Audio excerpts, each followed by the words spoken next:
بسم اللہ الرحمن الرحیم الحمد للہ رب العالمین الہ الاولین والآخرین والصلاة والسلام علی اشرف الانبیاء والمرسلین سیدنا و مولانا محمد بن عبد اللہ الامین وعلی آلہ وصحبہ اجمعین وعلی کل من دعا بدعوته واستنى بسنته واهتدى بهدیہ الی یوم الدین. اما بعد فقد قال الله تبارك وتعالى في شأن حبيبه ان الله وملائكته يصلون على النبي يا ايها الذين آمنوا صلوا عليه وسلموا تسليما. اللهم صل على سيدنا محمد وعلى آل سيدنا ومولانا محمد وبارك وسلم. جزا الله عنا نبينا محمد صلى الله عليه وسلم بما هو أهله. اللهم صل على سيدنا محمد في أول وأوسط وآخر كلامنا. بزرگان محترم اور برادران اسلام، یہ ایک مسلم حقیقت ہے کہ ہم جتنے بھی انسان دنیا میں آباد ہیں، ہم سب کے سب مسافر ہیں، سفر کر رہے ہیں، ایک منزل کی طرف ہم رواں دواں ہیں. چاہے ہم اس سفر سے باخبر ہوں یا بے خبر ہوں. باخبر ہوں بہت اچھی بات ہے، بے خبر ہو تو یہ غفلت ہے، اور غفلت بہت بڑی بیماری. ہم یہ سمجھتے ہیں کہ کچھ بیماریاں مہلک ہوتی ہیں جن میں دوائیں اثر نہیں کرتی ہے. کینسر بڑا موذی مرض، بڑا خطرناک مرض، کورونا بڑا خطرناک مرض، وبا پھیل جاتی ہے، طاعون بڑا خطرناک مرض، اور آدمی کئی لوگ ایک ساتھ ہلاک ہو جاتے ہیں. لیکن میں سمجھتا ہوں کہ سب سے بڑی بیماری اگر ہمارے اندر کوئی ہو سکتی ہے تو وہ غفلت. سب سے بڑی بیماری غفلت ہے کہ جس میں آدمی کو یہ احساس ہی نہیں ہے کہ ہم کیا کر رہے ہیں، کہاں جا رہے ہیں، ہماری منزل کیا ہے، ہم کس کام کے لیے پیدا کیے گئے ہیں. اس کا ہی اگر پتہ نہ ہو تو یہ بڑی خطرناک مہلک بیماری ہے. سفر کا جو لفظ ہے اس میں اردو میں جب ہم لکھیں گے تو 3 حروف لکھے جاتے ہیں، سین، فا اور را، اور تینوں سے ایک ایک بات نکلتی ہے. اللہ کرے کہ بات سمجھ میں آ جائے. سین پہلا حرف ہے جس سے یہ پتہ چلتا ہے کہ سفر میں اگر سہولت تلاش کرو گے تو نہیں ملے گی. سفر اور سہولت دونوں چیزیں کبھی جمع نہیں ہو سکتی ہے. آدمی کتنا ہی لگژری اعتبار سے سفر کر رہا ہو، کتنا آرام دہ ہوائی جہاز سے سفر کر رہا ہو، کتنی آرام دہ گاڑی ہو، لیکن جو سہولیات اس کو اپنے گھر پر فراہم ہو سکتی ہے وہ گاڑیوں میں، ہوائی جہاز میں، سفر مشقت ہی مشقت کا نام ہے. اگر یہ بات آپ سمجھے ہیں کہ سفر میں مشقت ہی مشقت ہے تو ہم مسافر ہیں، دنیا سے نکل کر آخرت کی طرف جا رہے ہیں. ہمارا ہر قدم موت کی طرف بڑھ رہا ہے، جس کو آپ صلی اللہ تعالی علیہ وسلم نے یہ فرمایا، کن فی الدنیا کأنک غریب. دنیا میں ایسے رہو جیسے ایک مسافر. چند لمحے کے لیے کوئی مسافر کسی درخت کے نیچے رکتا ہے، ٹھہرتا ہے، تو اس کو وہاں کی چیزوں سے کوئی لینا دینا نہیں ہوتا ہے. اس کو یہ پتا ہے کہ چند لمحے کے بعد مجھے یہاں سے گزر جانا ہے. یا کوئی کرائے پر کمرہ لے کر 1 دن کے لیے رکا ہو، وہاں کی کوئی چیز ٹوٹی ہوئی ہو تو آدمی یہ نہیں سوچتا ہے کہ میں اس کو درست کر لوں، بلکہ یہ سوچتا ہے کہ مجھے کیا لینا دینا، مجھے تو کل کو یہاں سے نکل جانا ہے. تو ایسے ہی حضور صلی اللہ علیہ وسلم نے فرمایا، ایسے دنیا میں رہو جیسے کہ ایک مسافر رہتا ہے. مسافر کی نظر منزل کی طرف ہوتی ہے، ہماری نظر بھی ہماری موت کی طرف اور آخرت کی طرف ہونی چاہیے. تو دنیا میں ہم مسافر ہیں اور سفر میں سہولت نہیں مل سکتی. سفر جب نہیں مل سکتی تو ہمارے بارے میں حضور صلی اللہ علیہ وسلم نے فرمایا، الدنیا سجن المؤمن. یہ مسافر خانہ ہے اور مومن کے لیے قید خانہ ہے. مومن کے لیے یہ قید خانہ ہے، اور قید خانے میں سہولت نہیں ملا کرتی، قید خانے میں تکلیفیں ہوا کرتی ہیں.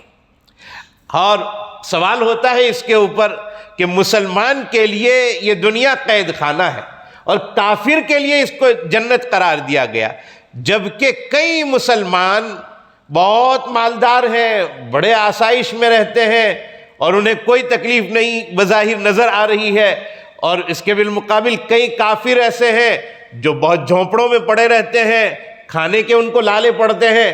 جبکہ حدیث یہ کہہ رہی ہے کہ مومن کے لیے دنیا قید خانہ ہے اور کافر کے لیے جنت ہے؟ اس کا جواب ہمارے علماء نے یہ دیا ہے کہ آخرت کی جو جنت مومن کو ملنے والی ہے اس کے اعتبار سے کتنا ہی بڑا مالدار آدمی ہو، واقعتاً اس جنت کے مقابلے میں یہ قید خانہ ہے، اور کافر کو جہنم میں جو اذیت و تکلیف و عذاب پہنچنے والی ہے اس کے مقابلے میں چاہے وہ جھونپڑے میں رہتا ہو لیکن اس کے مقابلے میں یہ جنت۔ تو ہمارے لیے یہ قید خانہ ہے، مشقت کی جگہ ہے، اور مشقت کے ساتھ ہمیں اپنے سفر کو طے کرنا ہے۔ تو میں یہ عرض کر رہا تھا پہلا حرف اس کا سین ہے، اس میں اگر ہم سہولت تلاش کریں گے سین منع کرتا ہے کہ سہولت نہیں ملے گی۔ دوسرا حرف ہے فا، فا کا اشارہ اس بات کی طرف ہے کہ فرصت ضرور مل جاتی ہے سفر میں۔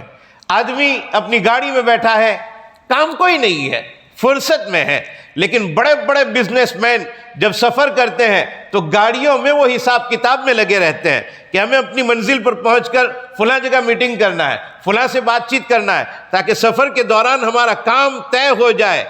ٹھیک اسی طرح ایک مسلمان کے لیے یہ آخرت کی طرف جو سفر ہو رہا ہے اس میں جتنا وقت ہمیں مل جائے، جتنی فرصت ہمیں یہاں مل جائے، اس فرصت کو آخرت کی تیاری کے لیے کام میں لانا چاہیے، نہ یہ کہ اس کو گنوا دینا چاہیے، نہ یہ کہ اس کو ضائع کر دینا چاہیے، ایک ایک لمحے کو کام میں لانا چاہیے اور اپنی آخرت کی تیاری میں لگے رہنا چاہیے۔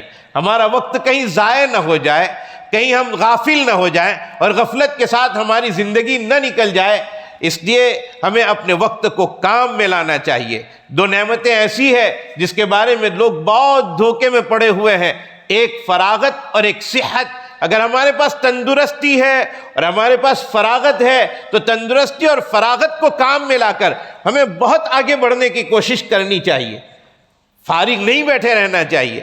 عبداللہ ابن مسعود رضی اللہ تعالیٰ عنہ کا قول ہے کہ سب سے برا آدمی میری نظروں میں وہ آدمی ہے کہ جو تنے تنہا اکیلا فضول بیٹھا ہو، نہ دنیا کے فائدے کا کوئی کام کر رہا ہو جائز اور نہ آخرت کی تیاری کا کوئی کام کر رہا ہو۔ ایسا آدمی میرے نزدیک بہت بیکار آدمی ہے، گویا وہ کوئی کام نہیں کر رہا ہے۔ لہٰذا وقت کو کچھ نہ کچھ کام میں لاتے رہنا چاہیے۔ اور حضرت حسن بصری رحمۃ اللہ علیہ کا قول ہے کہ جب یہ سورج نکلتا ہے صبح میں اپنی آب و تاب کے ساتھ، اپنی روشنی کے ساتھ، اور دنیا بھر کو یہ منور کرتا ہے، روشنی دیتا ہے، تو یہ سورج ہماری نظر میں نکلتا ہے، چلتا رہتا ہے، ڈوبنے کی طرف چلا جاتا ہے، زوال پذیر ہوتا ہے، وغیرہ وغیرہ۔ لیکن حسن بصری رحمۃ اللہ علیہ فرماتے ہیں یہ در حقیقت ایک اعلان کرتے ہوئے جاتا ہے، اور وہ روزانہ اس کی باڈی لینگویج ہمیں یہ اعلان کرتی ہے، اے انسان ابھی میں نہیں تھا، میں نکل چکا ہوں اور میں آہستہ آہستہ آگے بڑھ رہا ہوں، میں اب زوال میں چلا جاؤں گا، میں ڈوب جاؤں گا۔ اے انسان میرے ہوتے ہوئے آج کے دن میں جو نیکی کر سکتا ہے کر لے، ورنہ ایک مرتبہ اگر میں ڈوب گیا قیامت تک یہ دن دوبارہ واپس نہیں آئے گا۔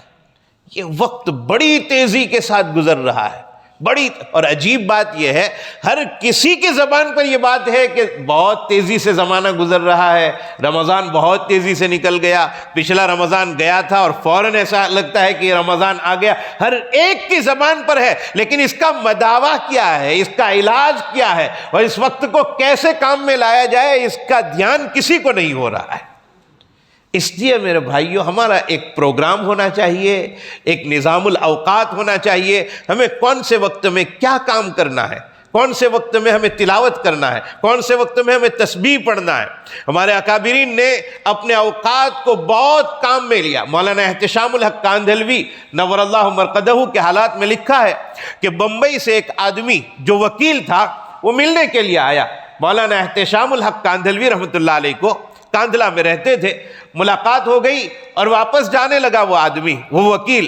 تو مولانا کاندھلوی رحمۃ اللہ علیہ نے کہا، مولانا احتشام الحق رحمۃ اللہ علیہ نے، یہاں تک آئے ہو، شیخ الحدیث مولانا زکریا صاحب بھی موجود ہے، جاتے جاتے ان سے بھی ملاقات کر کے جاؤ۔ تو حضرت شیخ کی ملاقات کے لیے یہ وکیل پہنچے، اور صبح میں تقریباً 9:30 بجے کا وقت تھا۔ وکیل صاحب نے کہلوایا حضرت شیخ کو کہ بمبئی سے وکیل آیا ہے، آپ کی ملاقات کرنا چاہتا ہے۔ حضرت شیخ رحمۃ اللہ علیہ نے جواب دیا، اس وقت ہم لکھنے پڑھنے میں مصروف ہیں، آپ کی ملاقات ابھی نہیں ہو پائے گی، آپ 11:30 تک 11:30 بجے تک رکیے، میں نیچے اتروں گا، اس وقت کھانا انشاءاللہ ساتھ میں کھائیں گے، وہ ہمارے کھانے کا وقت ہے۔ حضرت شیخ نہیں آئے، وکیل کہہ رہا ہے مجھے اندر ہی اندر غصہ آ رہا ہے، اور میں یہ سوچ رہا ہوں یہ مولوی لوگ کیسے ہوتے ہیں، بد اخلاق ہوتے ہیں، کسی کو وقت نہیں دیتے ہیں ملنے کے لیے۔ خیر 11:30 بج گئے، حضرت نیچے تشریف لائے، دسترخوان لگایا گیا، وکیل صاحب کو اپنے قریب بٹھایا اور بہت پیار سے کھلایا، بڑی محبت سے کھلایا، ایسی محبت سے کھلایا جیسے زمانے بھر کی دوستی ہو دونوں کے درمیان۔ اور وکیل صاحب یہ کہہ رہے ہیں مجھے ایسا لگتا ہے میرا بہت گہرا دوست میری بازو میں بیٹھا ہوا ہے اور مجھے پیار سے کھلا رہا ہے، محبت سے کھلا رہا ہے۔ اور حضرت شیخ رحمۃ اللہ علیہ نے اس کھانے کے دوران ایک بات اس وکیل صاحب کو سمجھائی، وکیل صاحب آپ کو پتا ہے آپ وکالت کرتے ہو، لوگوں کا کیس لڑتے ہو، لوگوں کے کیس میں پیروی کرتے ہو، آپ اگر کسی مقدمے کو لڑ رہے ہو، کسی کا کیس لڑ رہے ہو، اس لڑنے کے درمیان، اس کیس چلانے کے درمیان کوئی آپ سے 1 منٹ بات کرنے کے لیے آئے گا، کیا آپ اس سے بات کرو گے؟ کہا نہیں بات کریں گے، بالکل بات نہیں۔ کہا جیسے آپ کا وقت قیمتی ہے، ہم علماء کا وقت بھی قیمتی ہے۔ جس وقت آپ ملنے کے لیے آئے تھے اس وقت ہم کتابوں کے لکھنے میں مصروف ہیں، وہ ہمارا وقت ہے لکھنے کے لیے، ابھی ہم آپ سے بات کر رہے ہیں، یہ ہمارا کھانے کا وقت ہے۔ اور یہ کہہ کر حضرت تشریف لے گئے اور پھر کہا اب ہماری عصر کے بعد ملاقات ہوگی۔ اور عصر کے بعد کی مجلس دیکھی کہ ہزاروں کی تعداد میں پروانہ وار لوگ آپ کے پاس آ رہے ہیں اور اپنے اپنے مسائل رکھ رہے ہیں، اپنی اپنی باتیں پیش کر رہے ہیں، اور حضرت شیخ ان باتوں کا جواب دے رہے ہیں، ایک ایک کو جواب دے رہے ہیں۔ خیر دوسرے دن صبح میں یہ وکیل صاحب بمبئی کے لیے روانہ ہوئے، اور بمبئی جانے کے بعد سب سے پہلے ایک خط مولانا احتشام الحق کاندھلوی کو لکھا کہ اللہ آپ کو جزائے خیر عطا فرمائے کہ آپ نے ایک ایسی شخصیت سے میری ملاقات کروائی کہ اس ایک شخصیت میں میں نے 3 افراد کو موجود پایا۔ میں جب صبح میں پہنچا اور مجھے ایسا لگا کہ یہ وقت نہیں دے رہے ہیں، مجھے احساس ہوا کہ یہ شخص اپنے وقت کا انتہائی زیادہ پابند ہے۔ اور جب دوپہر میں نے آپ کو دیکھا تو لگا کہ میرا کوئی گہرا اور جگری دوست ہے میرا جو میرے ساتھ بیٹھ کر کھانا کھا رہا ہے۔ اور شام میں جب میں نے لوگوں کے سوالات کے جوابات دیتے ہوئے دیکھا، مجھے لگا کہ وقت کا شیخ کامل میرے سامنے بیٹھا ہے۔ گوناگو صفات ان کے اندر پوشیدہ تھی۔ تو یہ 3 چیزیں دیکھی، اس سے پتا چلا علماء جو بڑے بنے ہیں وہ اپنے وقت کو کام میں لا کر بڑا بنا۔ آج تک وقت کو ضائع کر کے نہ کوئی دنیا میں آگے بڑھ پایا ہے، نہ دین کے معاملے میں آگے بڑھ پایا۔ وقت بڑی قیمتی چیز۔ امام شافعی رحمۃ اللہ علیہ فرماتے ہیں الوقت کالسیف، الوقت کالسیف، وقت تلوار کے مانند ہے، ان لم تقطعہ، اگر تو اس کو صحیح طور پر نہیں کاٹے گا قطعک، وہ تجھے کاٹ کے رکھ دے گا۔ زندگی ختم ہو جائے گی، موت آ جائے گی اور ہم کسی کام کے نہیں رہیں گے۔ اس لیے میرے بھائیوں وقت کو کام میں لایا جائے، وقت کی اہمیت کو سمجھا جائے۔ ہمارے بزرگوں میں حضرت فقیہ الامت رحمۃ اللہ علیہ، مولانا محمود الحسن رحمۃ اللہ علیہ، مفتی محمود الحسن گنگوہی رحمۃ اللہ علیہ، وہ ایک طالب علم آپ کے پاس آیا اور آ کر کہنے لگا حضرت کھیل کود اور تفریح کے بارے میں کچھ میں آپ سے پوچھنا چاہتا ہوں۔ حضرت نے فرمایا کھیل کود کے لیے کیوں جاتے ہو، کب جانا چاہتے ہو؟ کہا فلاں وقت میں۔ کہا اس وقت میں میرے پاس آ جایا کرو، کھیل کود کو چھوڑ دو، میرے پاس آ کے بیٹھو، میں تمہیں ایک کتاب دے دوں گا اور یہ کہوں گا کہ یہاں سے یہاں تک پڑھ کر پھر مجھے سناؤ، تاکہ وہ وقت آپ کا بھی کام میں آ جائے گا، میرا بھی وہ وقت کام میں آ جائے گا۔ وقت بڑی اہم ترین، الوقت هو الحیاء، وقت ہی زندگی ہے۔ ایک ایک سیکنڈ مل کر 1 منٹ تیار ہوتا ہے، ایک ایک منٹ تیار ہو کے 1 گھنٹہ تیار ہوتا ہے، ایک ایک گھنٹہ تیار ہو کے 1 دن تیار ہوتا ہے، ایک ایک دن تیار ہو کر 1 ہفتہ تیار ہوتا ہے، اسی کا مہینہ بنتا ہے، اسی کا سال بنتا ہے۔ یہی ہماری زندگی ہے۔ اس کو اگر ہم نے کام میں نہیں لیا تو وقت کو گزر جائے گا، ایک دن اعلان ہو جائے گا فلاں صاحب کا انتقال ہو گیا۔ تو میں یہ عرض کر رہا تھا سفر کا پہلا حرف ہے سین جو بتلاتا ہے سفر میں سہولت نہیں ملتی ہے، دوسرا حرف ہے فا جو یہ بتلاتا ہے فرصت ملتی ہے، اور اس فرصت کو کام میں لانا چاہیے۔ ہمارے حضرت مولانا سید ابرار احمد صاحب دھولیوی نور اللہ مرقدہ فرمایا کرتے تھے آدمی سفر میں اپنا بوریا بستر لے کر چلتا ہے، وزن لے کر چلتا ہے، تکلیف ہوتی ہے۔ کچھ لوگوں کو تھیلی اٹھانے میں بڑی تکلیف ہوتی ہے، کچھ لوگوں کو اپنا وزن اٹھانے میں بڑی تکلیف ہوتی ہے، بڑی دقت ہوتی ہے سامان لے کر چلنا۔ حضرت رحمۃ اللہ علیہ فرماتے تھے کہ جس طرح سامان دقت کے ساتھ آدمی اٹھاتا ہے، پریشانی کے ساتھ، لیکن وہی سامان منزل پر پہنچنے کے بعد آرام دیتا ہے، اسی کو بچھونا بنا دیا، اسی پہ آدمی سو گیا، ٹھیک اسی طرح دنیا کے سفر میں اعمال کرنا ہمارے لیے پریشانی کا باعث ضرور ہو سکتا ہے کہ تھوڑی دیر تکلیف ہو گئی، فجر کے وقت اٹھنا پڑا، وضو کرنا پڑا، مسجد کے لیے جانا پڑا، لیکن جب ہم اپنی منزل یعنی موت کے بعد اپنی قبر میں پہنچیں گے تو یہی اعمال ایسے ہی کام آئیں گے جیسے ہمارا اٹھایا ہوا بستر ہمیں منزل پر کام آتا ہے۔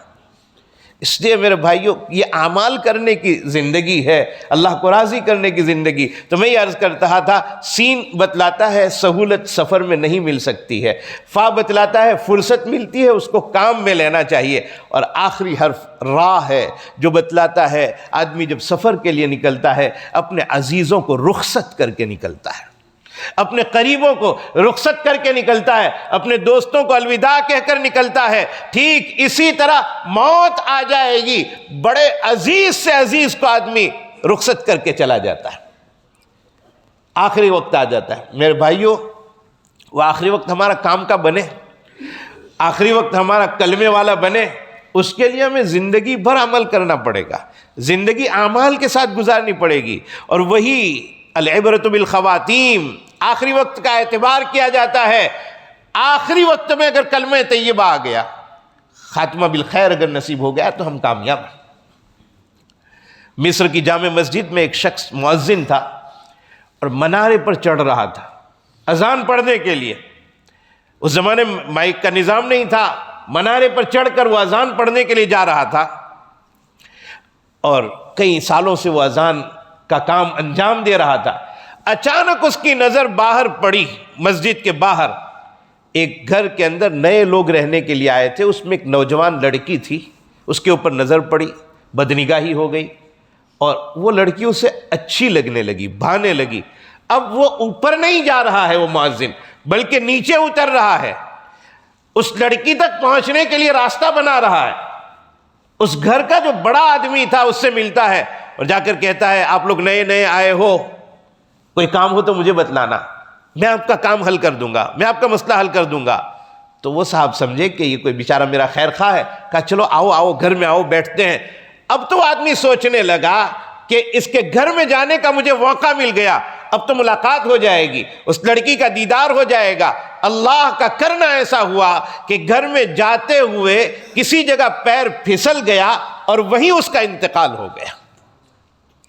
اگر یہ مسجد کے منارے پر اذان پڑھنے کے لیے جاتے جاتے انتقال ہوتا، امید تھی اللہ تعالیٰ کے یہاں بخشش ہو جاتی اس کی، اس لیے کہ وہ نیک کام کے لیے جا رہا تھا، لیکن اب وہ جس کام کے لیے جا رہا تھا راستے میں انتقال ہو گیا۔ میرے بھائیوں، جب ہم بدنگاہی کریں، جب ہم گناہ کریں، جب ہم فون پر غلط چیزوں کو دیکھیں، اس وقت یہ تصور کر کے دیکھیں، اللہ نہ کرے یہ دیکھتے دیکھتے اگر ملک الموت میرے پاس آ گیا، اللہ کے سامنے کیا منہ لے کر میں حاضر ہوں گا۔ یہ زندگی ہے میرے بھائیوں، گزر جائے گی۔ رمضان گزر گیا، زندگی گزر جائے گی، انتقال ہو جائے گا، عزیزوں کو رخصت کر کے ہم بھی چلے جائیں گے۔ میرے بھائیوں، یہ ایک سفر ہے، یہ ایک سفر ہے جو ہماری زندگی کا ہے۔ اس دنیا میں ہم لوگ تو مسافر عالم ارواح سے ہے، ہماری روح سفر کر کے باپ کے صلب میں آئی تھی، وہاں سے سفر کر کے ماں کے پیٹ میں آئی ہے، اور وہاں سے سفر کر کے ہم دنیا میں، یہ دنیا کا ایک پیریڈ سفر کا ہے، موت کے آنے پر یہ پیریڈ ختم ہو جائے گا، اور پھر ہم قبر کے حوالے ہو جائیں گے اور منو مٹی کے نیچے دفن کر دیا جائے گا۔ حساب و کتاب ہوگا، قبر پہلی منزل ہے، 3 سوال ہونے والے ہیں، امتحان ہونے والا ہے، اور پھر اس امتحان کے بعد فیصلہ اور برزخ کا عالم ہمیں گزارنا ہے، اور برزخ کے گزارنے کے بعد حشر و نشر کا عالم ہوگا اور وہاں فیصلہ ہوگا۔ امام احمد ابن حنبل رحمۃ اللہ علیہ کا قول سنا کر میں اپنی بات کو ختم کرتا ہوں۔ سیدنا امام احمد ابن حنبل رحمۃ اللہ علیہ سے پوچھا گیا، متی الراحہ، متی الراحہ، اے امام راحت کب ملے گی، سکون کب ملے گا؟ حضرت رحمۃ اللہ علیہ نے فرمایا، حین یضع الرجل قدمہ فی الجنہ فہو فی الراحہ، جب آدمی اپنا قدم جنت میں رکھ دے گا تب سمجھا جائے گا کہ یہ راحت میں ہے، وہاں تک سکون نہیں ملنے والا ہے۔ یہ سکون کی جگہ نہیں ہے، یہ راحت کی جگہ نہیں ہے۔ راحت ہم اعمال خیر کریں گے، اللہ راضی ہوں گے، اللہ جنت نصیب فرمائیں گے۔ تو ایک سفر ہے، سفر کی ایک داستان ہے۔ میں ایک مسافر آدمی ہوں، میں بھی انشاءاللہ رخصت ہونے کی تیاری میں ہوں، اس لیے سفر کے عنوان پر میں نے آپ حضرات کے سامنے دو چار باتیں ذکر کر دی۔ بہت بیانات ہو گئے، یہ 51واں بیان ہو رہا ہے سفر میں، 51 بیان ہو چکے الحمدللہ۔ ہمارے مفتی امتیاز صاحب دامت برکاتہم یہاں تشریف فرمائے، پہلے سے پتہ ہوتا تو حضرت ہی کا بیان ہو جاتا، ہم بھی محظوظ ہوتے۔ اللہ تعالی ہمارے مل بیٹھنے کو قبول فرمائے۔ این دعا از من و از جملہ جہاں آمین بات، وآخر دعوانا الحمدللہ رب العالمین۔